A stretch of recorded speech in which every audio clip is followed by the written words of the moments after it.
Y les decía, el génesis o el origen de las ideas de inversión proviene del análisis de un problema o de un antecedente. Recuerden que el método científico se basa en la observación y este análisis está basado principalmente, siempre, en una problemática, el estudio de una problemática. Cuando nosotros observamos algo a fondo y queremos revisar los antecedentes del por qué se está originando, tenemos que hacer unas preguntas. Y para atacarlo podemos determinar un área de oportunidad. Y esta se basa en preguntas como dónde que existe, cómo se puede aprovechar, cuál es su importancia. Los problemas son los antecedentes, en qué consiste, qué causas o consecuencias tiene y qué importancia se le da a grandes rasgos al origen de este problema. En general, el origen del problema de inversión es de dónde vamos a obtener el recurso y cómo lo vamos a gestionar, a grandes rasgos. Tomando en cuenta estos dos puntos de partida, tenemos ya el planteamiento de soluciones preliminares y soluciones relevantes para las ideas de inversión. Los enfoques para la identificación de las ideas de inversión son a base de análisis estratégicos de una matriz FODA donde vamos a analizar, ya saben, las fortalezas, oportunidades, debilidades y amenazas de una empresa que estamos formando o que queremos formar o incluso de algún proyecto en que queremos gestionar la realización de algún producto o una intervención para tratar de salvar alguna empresa. Otra sería el árbol de problemas, que es un método diagnóstico de sistemas de identificación de los mayores problemas y el problema central, eh, ver las relaciones causa-efecto que produce este análisis y esta determinación del problema central. A partir de él vamos a hacer un diagnóstico y el diagnóstico nos va a dar origen a dar posibles soluciones. Los diagnósticos de regiones y sistemas son agroindustriales, por ejemplo, el estudio de área y análisis de sistemas agroindustriales existentes, o podemos también mandarlo al área rural, donde nosotros no estamos haciendo una investigación de campo directa, pero sí estamos haciendo un análisis de inversión, ya sea a nivel rural o industrial o a nivel específico en donde nosotros queramos invertir. La mayoría de las veces, cuando se va a hacer un análisis de inversión, la mayoría de los empresarios acuden a cooperativas o asociaciones que van a dar un seguimiento general a estos proyectos. Después de que los presentan, los relacionan, sacan sus tablas de amortización y todos sus datos, ellos van a generar mm, ideas para ir concretando el proyecto, para poder ver cuáles son las posibles líneas por las que van a seguir para conseguir el dinero de la inversión e incluso cuáles son las metodologías propuestas, em, los lineamientos que van a seguir como empresa o si van a tener algún tipo de, ¿cómo les digo?, colaboración entre otras empresas que se van a asociar. Pues en base a esto se hacen los documentos necesarios para registrarlo como tal o hacer las sociedades cooperativas y ya después se obtiene el recurso de inversión. Un proyecto de inversión, esta es pregunta de examen, es un conjunto de actividades interrelacionadas dirigidas hacia una meta u objetivo común, dando un periodo de tiempo dado, con una cantidad predeterminada de recursos, más actividades, más tiempo, me van a dar origen a un proyecto de inversión. Cuando conjuntamos los antecedentes técnicos, económicos y sociales que permiten establecer la factibilidad, la rentabilidad y el riesgo de una inversión, a partir de ahí nosotros tomamos decisiones y orientamos la acción. A ver, Raúl, dime por favor, si yo te digo que vamos a trabajar enfocados a la obtención de un resultado, mencióname un ejemplo. Yo te digo, mencióname un ejemplo de cuando trabajamos enfocados a resultados, por favor. Pues no sé, puede ser como, por ejemplo, en una armadora, ¿no? Que se esté cumpliendo con la productividad y con los, ¿cómo se llama? Pues con los requerimientos del cliente, ¿no, maestra? Ujú. A ver, ¿y ustedes ahorita están trabajando enfocados a resultados? El hecho de Sí, maestra. entrar, ¿sí? ¿Cuáles son? A resultados Pues de bueno, aprendizaje, ¿no, maestra? Exacto, los resultados de aprendizaje en los que están basadas todas las hojas de asignatura, donde ustedes tienen que ser capaces de realizar todo lo que está ahí planteado. Y en general, Raúl, ¿me ibas a comentar algo? no, maestra, lo mismo. Ok. En general, cuando ustedes llegaron a la escuela y decidieron inscribirse, ya tenían un resultado, estaban trabajando por un resultado. ¿Cuál es ese resultado?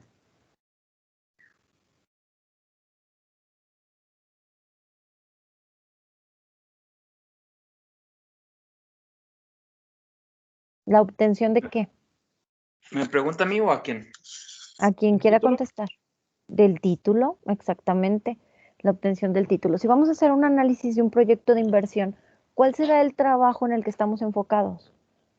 ¿Qué resultado queremos? Pues recuperar lo invertido, ¿no, maestra? Ujú. Con una utilidad un poco mayor a lo que, pues sí, a lo que, o sea, resultados mayores a lo que invertiste. Ok, fíjense bien, Brian acaba de tocar un punto bien importante.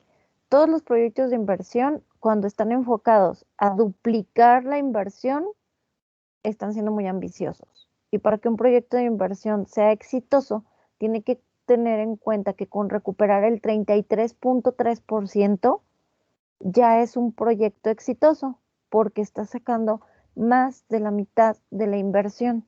Obviamente, si puedes obtener la mitad de la inversión que tú hiciste, pues ya es porque ya estás posicionado.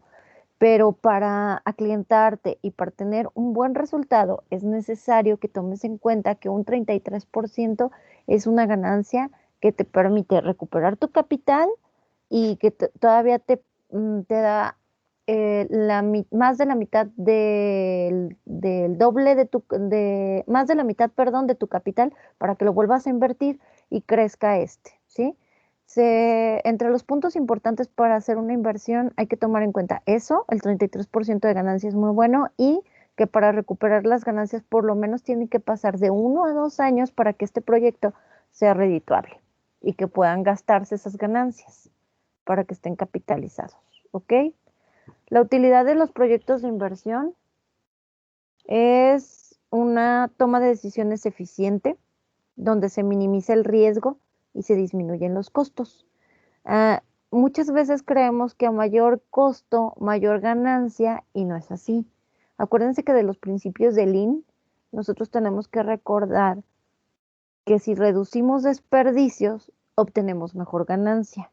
Entonces, cuando vamos a invertir, hay que tratar de visualizar primero que en lo que vamos a invertir, si es perecedero, sepamos cómo moverlo rápido y que la meta sea clara.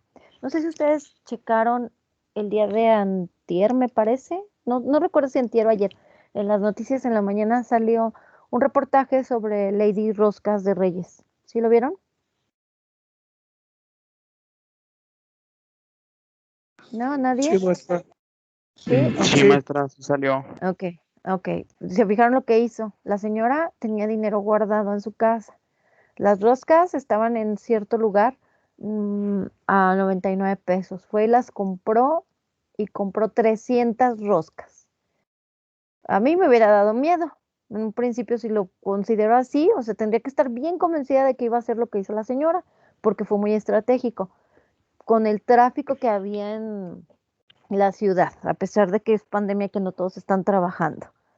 Fue estratégica, se fue a los semáforos, las vendía, ya no tenían que desviarse, ya se las llevaban a su casa, pero le sacó 51 pesos de ganancia porque las vendió en 150 pesos.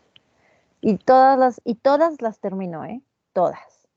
ella misma cuando la entrevistaron dijo que mucha gente la criticó, pero pues que se está ganando el dinero honradamente y tiene razón. La compra y venta de artículos y sobre todo los cazaofertas son los que mejores ganancias tienen, siempre. Entonces, cuando vas a invertir en ropa, tenis, perfumes, cosas de marcas, ¿qué haces? Pues vas y buscas a donde te lo venden más barato. Muchos buscan clones y el conseguir clones no quiere decir que van a tener éxito, ¿eh? Porque hay mucha gente que prefiere gastar y gastar bien y no gastar barato por una copia o más o menos barato, ¿no?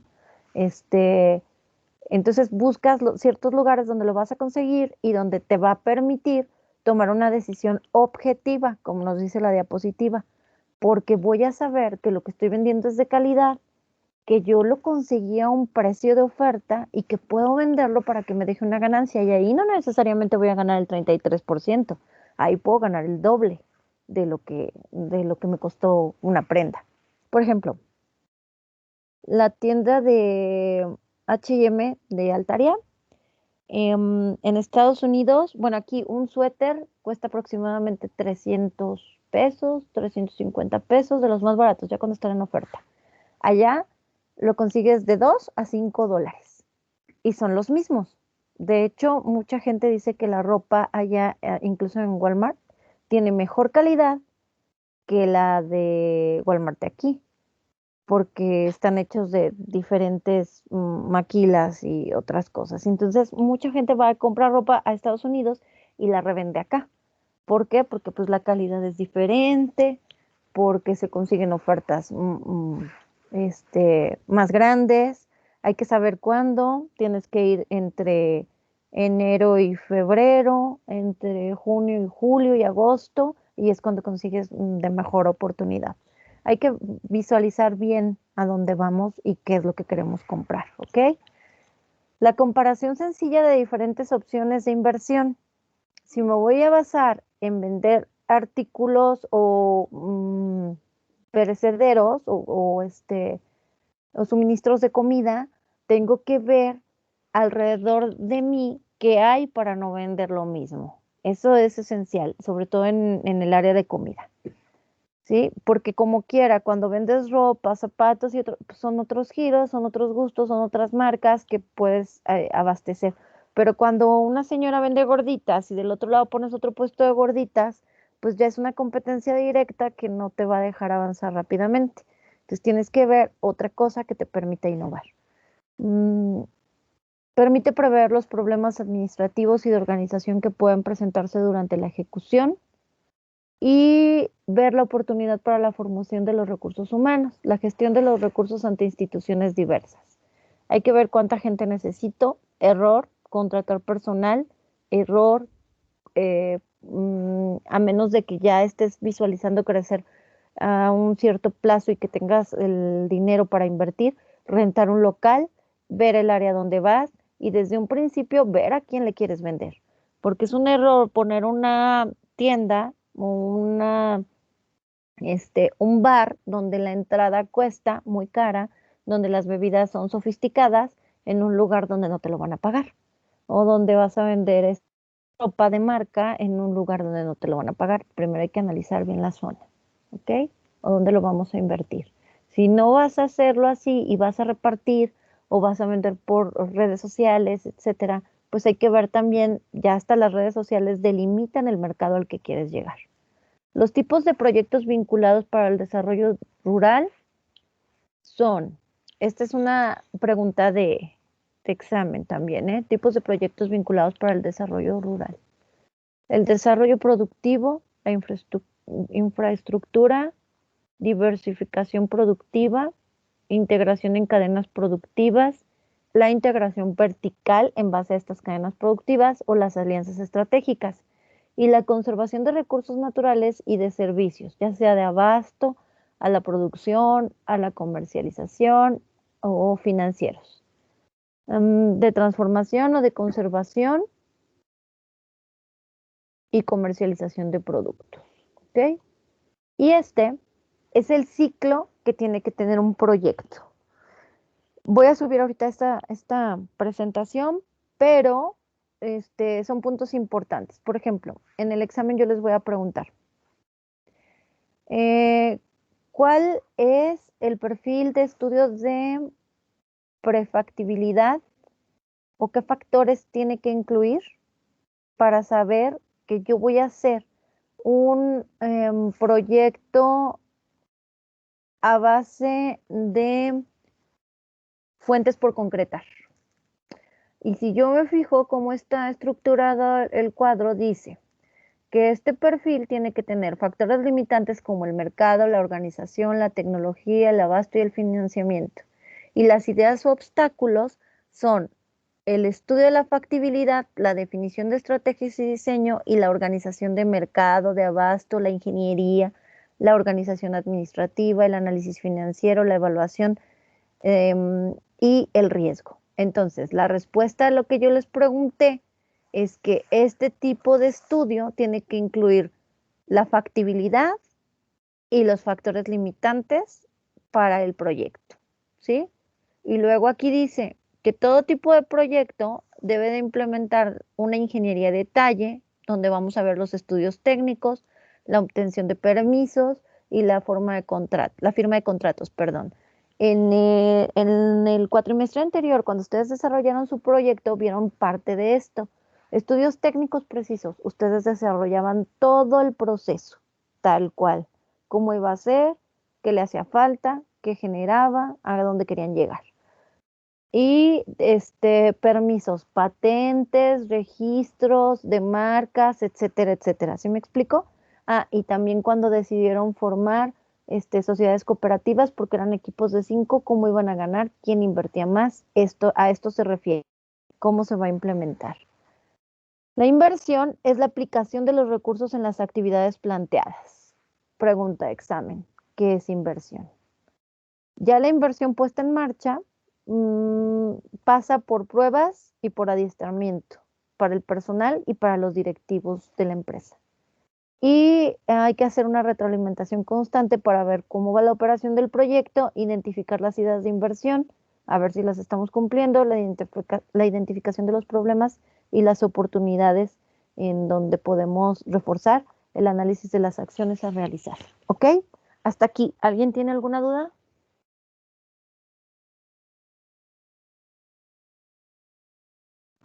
No, maestra. No, maestra.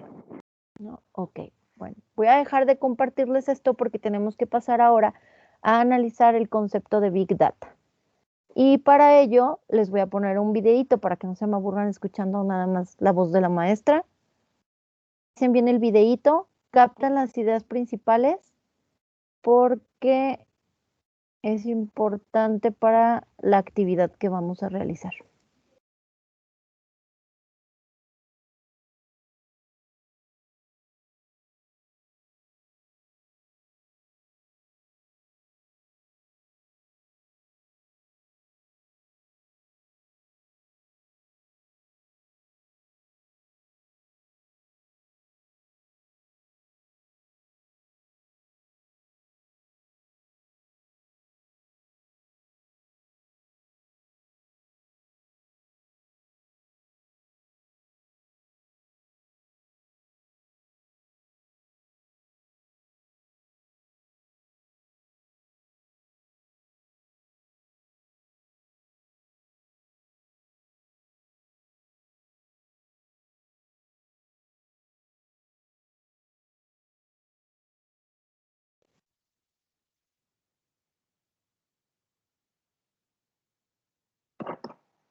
Hola amigos, yo soy Álvaro Felipe y hoy quiero hablarles acerca de Big Data.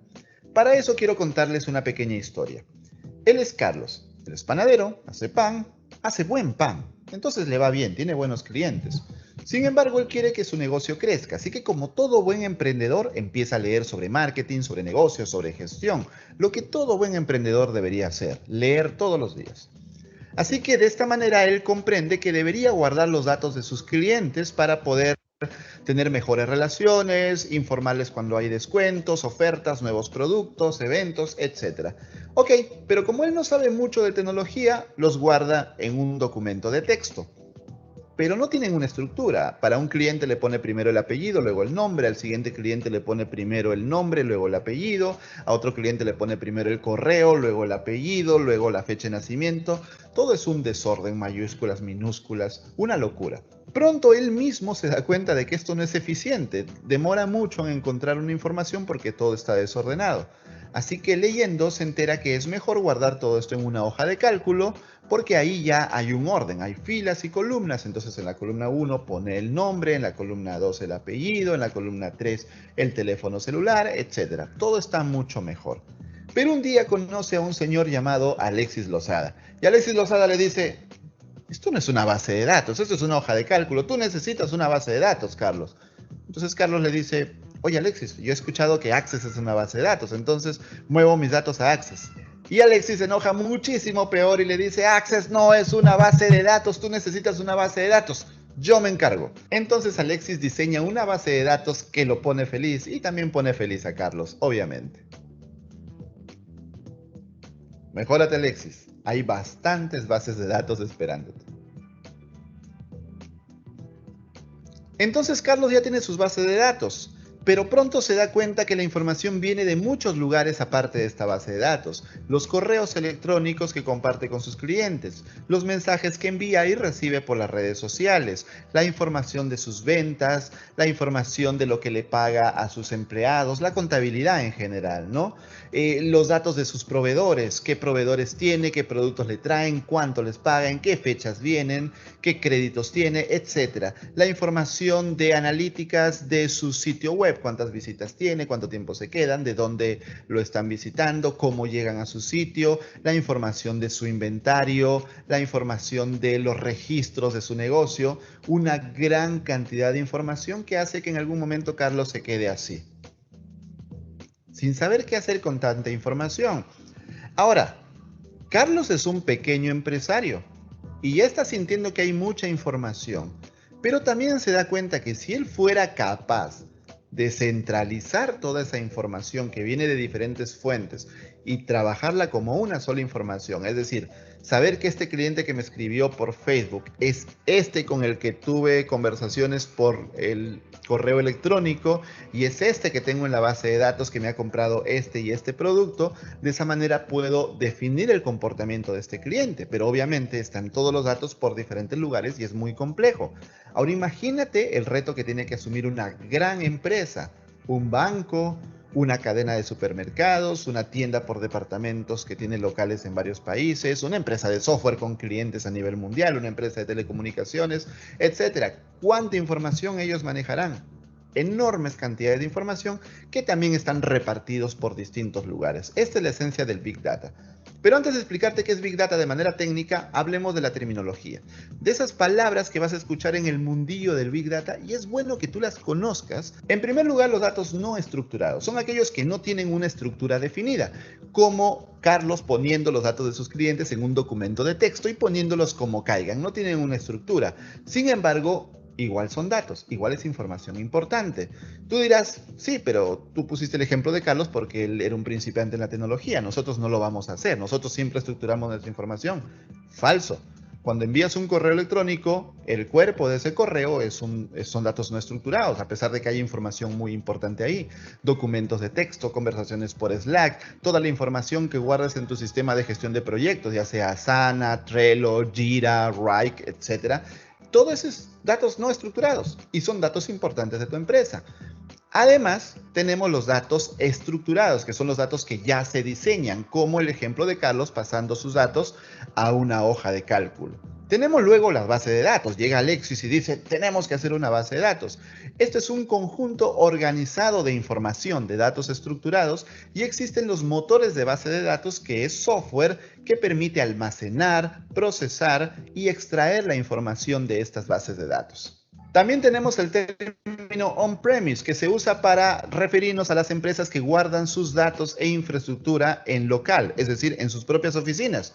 Han comprado computadoras, servidores, racks, han hecho el cableado, tienen un lugar específico para guardar todos esos datos. Eso es on-premise. Obviamente, en un momento determinado no había otra forma de hacerlo. Si tú querías guardar información, tenías que comprar equipos y ahí guardar la información y ahí procesar esa información. Sin embargo, esto es muy costoso. Necesitas un espacio físico que es costoso, necesitas comprar los equipos y saber que en determinada cantidad de años estos equipos se vuelven obsoletos y hay que renovarlos. Necesitas personal capacitado y especializado para manipular estos equipos. Es costoso realmente. El nuevo modelo es el cloud computing, que significa que todos estos servicios de cómputo estén en Internet ofrecidos por una empresa. Las empresas más importantes de cloud computing son Amazon con AWS, Google con GCP y Microsoft con Azure. Entonces, ya no tenemos que tener esas grandes cantidades de equipos y gastar tanto dinero, sino que nuestros datos están almacenados en la nube se procesan, en la nube hay mucho poder de cómputo. Un mito muy común de la nube es decir que es la computadora de otra persona, y eso es absolutamente falso y quiero dejarlo muy en claro, nunca creas eso. El cloud computing es un conjunto de servicios de cómputo enormes, gigantescos, y un conjunto de servicios de cómputo escalables, es decir, que si se requiere más poder rápidamente puedes escalar. Un data warehouse es un gran almacén de datos. Estamos hablando de cantidades extremas de información, de petabytes de información. Un petabyte es 1000 terabytes, es decir, 1.000.000 de gigabytes. Imagínate, es tremendo. Tenemos también el machine learning, que es el aprendizaje automático. Significa que las computadoras sean capaces de aprender a través de patrones y poder detectar nuevos patrones y hacer predicciones. Es como tener un asistente que está todo el día revisando la información para encontrar datos importantes. Te pongo un ejemplo. Imagínate que le damos 1.000.000 de fotos de un perro a una computadora y le decimos, oye computadora, en este 1.000.000 de fotos hay perros. Entonces la computadora empieza a aprender con esas fotos de perros y se supone que al final pues debe saber cómo identificar a un perro en nuevas fotos. Este 1.000.000 de fotos es un número completamente aleatorio que me he inventado, ¿ok? Pero luego de procesar estas fotos, le damos una foto de un gato, de un caballo, de un león, de un perro o de algunos objetos, a ver si la computadora ya entendió y ya puede reconocer un perro. Ese es el principio de Machine Learning y se puede aplicar a muchísimas áreas, no solamente al Big Data. ¿Pero qué es Big Data? No lo hemos explicado de manera técnica hasta el momento. Big Data es un gran volumen de información de diferentes fuentes. No cuenta una sola fuente por más grande que sea esta fuente. Tiene que venir de diferentes fuentes con diferentes estructuras y a una velocidad tan rápida de cambio, es decir, de nuevos datos que van llegando como una gran avalancha de datos que no paran de llegar. Y al no parar de llegar y de moverse estos datos son casi imposibles de procesar y analizar con los sistemas de cómputo tradicionales. Es decir, necesitamos muchísimo poder de cómputo. Es decir, cloud computing. El Big Data también se puede hacer on-premise con herramientas como Hadoop, pero actualmente la tendencia es irnos a la nube porque nos da más poder a menor costo. El Big Data debe cumplir con 5 Vs, o 5 Vs para los amigos de España. Estas 5 Vs son las siguientes: gran cantidad de información difícil de procesar con los medios tradicionales. Variabilidad, es decir, que los datos sean diferentes. Si todos los datos son de una misma base de datos, pues no tiene mucho reto eso, simplemente se analiza con un motor de base de datos tradicional. Pero cuando viene de diversas fuentes, ya hablamos de Big Data. Pero no solo que vengan de diversas fuentes, la velocidad es importante, es decir, con qué velocidad cambian estos datos. Nunca dejan de llegar nuevos datos. Por ejemplo, tu teléfono está rastreando por dónde te mueves siempre. Entonces siempre está generando nueva información aunque tú no la digites. También tenemos la veracidad. Significa saber qué datos son veraces y qué datos no. Ejemplo, si tenemos una cuenta en redes sociales con 1.000.000 de seguidores pero comprados, esos datos no nos valen absolutamente de nada para un análisis. Y también está el valor. El valor es saber qué tan pertinente es esta información para los objetivos que tú estás buscando. Por ejemplo, si yo en EDTeam quiero mejorar las ventas usando Big Data, los datos de geolocalización de mi teléfono no influyen absolutamente en nada.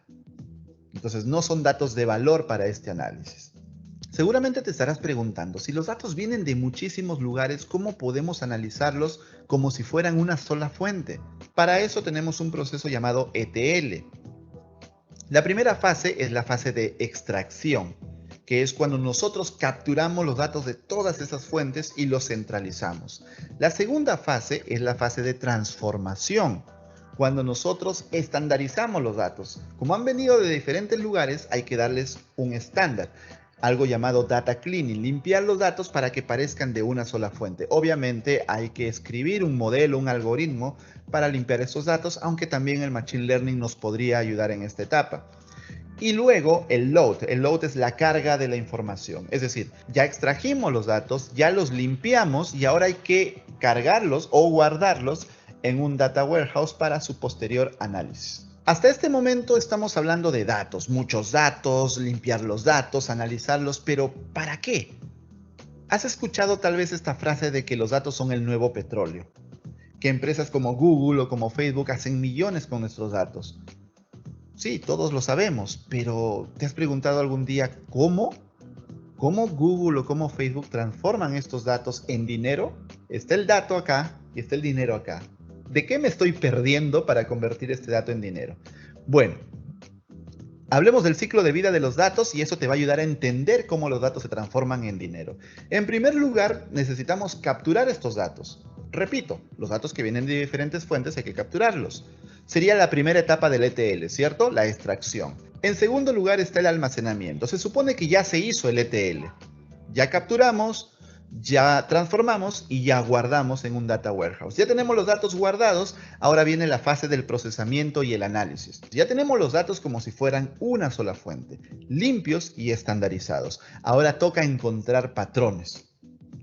Estos patrones los podemos buscar de manera predeterminada, es decir, nosotros definir qué estamos buscando y escribir los modelos, los algoritmos para esas búsquedas, o podemos apoyarnos en Machine Learning. La diferencia es que Machine Learning puede encontrar patrones que nosotros ni siquiera imaginábamos que necesitábamos. Eso es muy chévere. Y la última parte es la exploración y visualización. Ya tenemos toda la información, hay que mostrarla en un dashboard, hay que mostrarla en un tablero para que los tomadores de decisiones, gerentes de negocio, gerentes generales de empresas, autoridades gubernamentales, autoridades municipales, puedan tomar decisiones con estos datos, viendo la información ya procesada, ya en tableros, en gráficos muy fáciles de entender. Pero hasta ahora siguen siendo datos. ¿Dónde está el dinero? Ok, lo que pasa es que con estos datos tú puedes tomar decisiones. Estos datos te muestran comportamientos de los usuarios o te muestran tendencias o te predicen el futuro. Obviamente no pueden predecir el futuro de manera exacta, pero las tendencias dicen algo en estadística, ¿no? Entonces podemos saber si las ventas van a subir, van a bajar, en qué temporada, qué tipos de usuarios van a comprar en cierta región geográfica. ¿Se acuerdan el escándalo de Cambridge Analytics? Cómo ellos pudieron manipular las elecciones simplemente sacando patrones de comportamiento de los usuarios de Facebook. Terrible. Ahí es donde está el dinero y las ganancias. Ahora, no solamente para las empresas, también para la ciudadanía. Podríamos analizar datos abiertos, el famoso Open Data, y encontrar soluciones. Por ejemplo, soluciones de tráfico, soluciones de seguridad. Supongamos que podamos analizar el índice de delincuencia en toda la ciudad, cruzarlo con las cámaras de vigilancia, con las denuncias en comisarías, cruzar todos los datos y poder definir en las zonas seguras y las zonas no seguras, incluso en horarios del día. Me imagino una aplicación, se me ocurre, ¿no? Una aplicación que te pueda decir, según la hora del día, qué zona es segura y qué zona no es segura para transitar. Y eso se puede hacer con Big Data, obviamente. Entonces, para resumir, el Big Data permite encontrar soluciones para los negocios o para la ciudadanía a través del análisis de grandes volúmenes de información usando gran capacidad de cómputo, principalmente con Cloud Computing y con Machine Learning.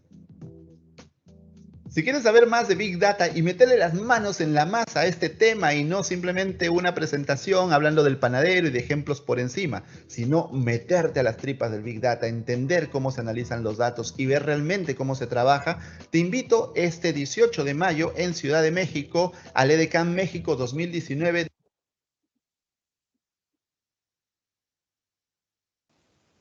Ok, bueno, pues eso ya hasta pasó, pero quiero que me den su punto de vista. ¿Quién quiere hablar acerca de qué les pareció el video de la información de Big Data?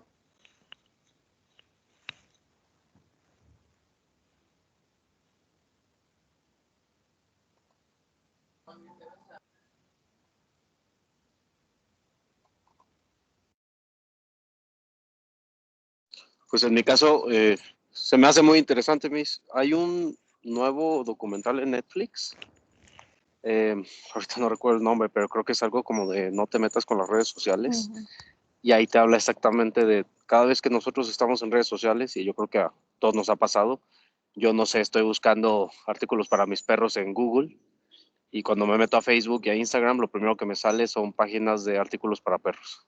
Exacto. Y a veces ni siquiera estoy logueado con mi correo. O sea, pero es tanta la información que ellos guardan y tanto lo que hacen con ellos que inclusive, pues sí, ya he visitado varias tiendas que me aparecieron en Facebook, en Instagram, y estoy consumiendo esos productos. Ok, sí, de hecho era la tarea. Tienen que ver esa película, y identificar los puntos importantes que mencionó el, el chico del video, donde identifiquen ustedes cómo están implementando el Big Data, cuál es la extracción de datos, porque ahí lo especifica en la película, les dice cómo se utiliza esta extracción de datos y por qué pasa esto que nos está diciendo Emir, porque cuando vuelven a entrar a Facebook aparece, o incluso, o en cualquier otra página, aparece lo que han estado buscando, igual, siempre, en general. Antes, no sé si les llegó a pasar cuando en los inicios de Facebook que aparecía, busca personas que quizás conozcas, ¿no? Y te daba una base de datos y te salían muchas personas que no, que ni en cuenta. Hoy en día te aparecen quién ya te estuvo stalkeando, lo primero que te aparece.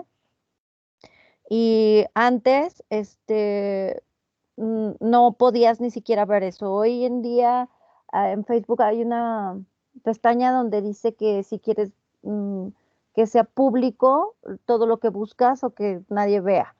Y también ahí mismo yo me he fijado que aparte, por ejemplo, cuando tienes tu Facebook vinculado al de ventas y que cambias de un Facebook a otro, te hace la relación en general de todas las personas que buscas con tu Facebook personal y con tu Facebook de ventas. En general, todos los datos están expuestos. Yo siento que cuando cambias de teléfono y registras tu número, también es una extracción de datos masiva, ¿no? Por eso lo de la clonación de tarjetas, por eso tantos fraudes que se han dado últimamente, que es tan fácil porque pues ya estamos muy vulnerados. Entonces, chicos, para reafirmar el tema, hay quienes ya la han visto, pero quienes no, les encargo por favor que la busquen, está en Netflix precisamente. Si alguien no tiene Netflix, pues consigan, busquen fragmentos de la película en YouTube, ya está, también lo he visto, y se llama así, No te metas con las redes sociales. Y me van a hacer un ensayo donde me van a hablar del video y de la película en general, qué fue lo que les pareció. Les voy a subir una lista de cotejo, que esa sería la actividad 2, para que ustedes puedan tener ya el resumen listo. Acuérdense que ya nos falta poco para casi hacer examen después de este tema. Lo que nos falta por ver es reconocer el comportamiento de los mercados, precios, productos que afectan a un proyecto de inversión. Y a partir de que vean la película, podemos fomentar la relación entre todos los conceptos que hemos revisado en macroeconomía, microeconomía, los indicadores, reconocer el comportamiento de los mercados y relacionarlos con las bases de datos y las redes sociales, ¿ok? Entonces, les encargo mucho que vean la película. No sé si alguien tiene alguna duda o quiere comentar algo más del video. A mí me gustó este video en especial, les voy a decir por qué. Él pone el ejemplo muy claro de una microempresa y de lo que quería hacer y cómo realmente todos tenemos, fulanito me compra, sutanito también, déjale digo, pero no hay una base de datos real acerca de los clientes y de cómo se maneja. Y mientras más profesional lo hagas, mejores resultados vas a obtener. ¿Alguien quiere comentar algo, chicos? Pues también podría aplicar, bueno, Bueno, no sé si tenga relación, pero también podría aplicar lo de WhatsApp, ¿no, maestra? Que actualizaron los términos y condiciones y mucha gente por desconocimiento de términos así, pues se paniqueó y empezó a decir y hacer cosas solamente por no leer bien. ¿Y te fijaste lo que decía esa actualización de términos? No a todos les ha parecido, ¿eh? Pero de hecho sí decía que si no lo actualizabas iba a llegar un momento en que WhatsApp ya no te iba a servir. O sea, eso lo actualizas o lo actualizas. Ahora ya todos tienen Telegram. Ujú. Pues sí, porque te están tratando de cuidar todo lo que pueden extraer de ahí. Adriana, ¿ibas a comentar algo? Bueno, era más bien una pregunta con respecto a la película que tenemos que ver, es la de El dilema de las redes sociales, Sí, me parece que sí se llama. porque Ujú. ahorita dijo, bueno, no sé si sea otra, porque esa es la que bueno, la que he visto. Sí, es la más nueva. Ujú. Ah, ok. Sí, Bueno, porque la gracias. otra creo que era No te metas con las redes sociales, es otra, donde el origen de Facebook y, y el Instagram, me parece. Pero en esta es donde los que trabajaban en Google y en todas las redes sociales están dando su experiencia, ¿no? Ajá, sí, Ajá. dan cada uno sus puntos de vista y mm, bueno, no todos estaban de acuerdo con lo que hacían las empresas y eso. Pero bueno, Exacto. sí, nada más esa era mi duda, si esa era la película. Sí, es esa. Gracias. No, de qué. Ok, les encargo mucho, por favor, para la próxima clase de la siguiente semana. En esta semana ya, creo yo, ya no tenemos programado nada. Lo que sí voy a hacer es subirles el día de mañana la primera parte de un cuestionario que corresponde a la guía. No incluí los primeros conceptos porque yo creo que no tiene caso hacerlos trabajar al doble, pero tomen en cuenta que si vienen en el examen. Entonces, los primeros conceptos junto con las preguntas que les hago acerca de qué es Big Data, cuáles son los conceptos clave que les estaba mencionando, las palabras clave con las que se tienen que familiarizar para el análisis de inversión de proyectos, cómo funciona la nube, cuáles son las 5 Bs de Big Data, qué es un ETL. Esas preguntitas se las voy a subir en un formato de Word para que ustedes lo tengan, lo pueden contestar también en Word o a mano, imprimirlo y contestarlo a mano. Y al final ya como requisito para poder hacer su examen, me van a subir la evidencia de que contestaron su guía. La primera parte ya la tienen, son sus, sus definiciones que ya me incluyeron, me parece, ¿no? Y de no ser así, pues las vuelven, le toman foto, las definiciones que ya tienen y me las incluyen otra vez, o nada más me reportan esto si yo ya las tengo registradas. No recuerdo si en la actividad pasada se las pedí que las incluyeran.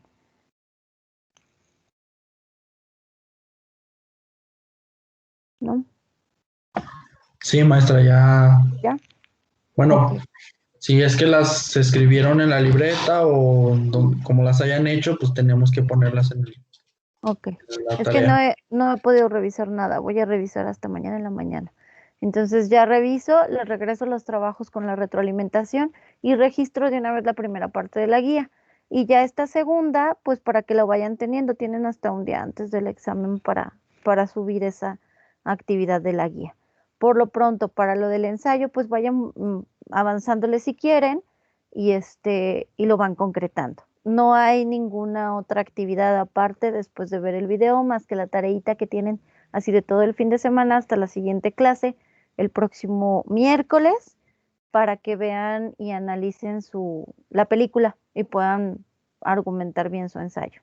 Es bastante interesante, les va a gustar. ¿Ok? ¿Alguien quiere hacer alguna otra aportación o tienen alguna duda?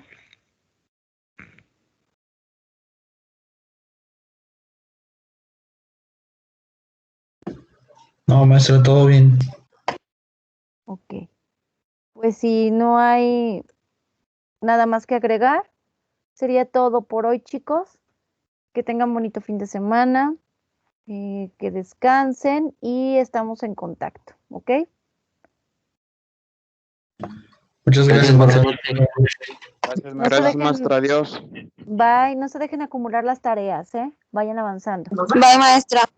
Ok. Gracias. Gracias, maestra. Nos vemos, bye.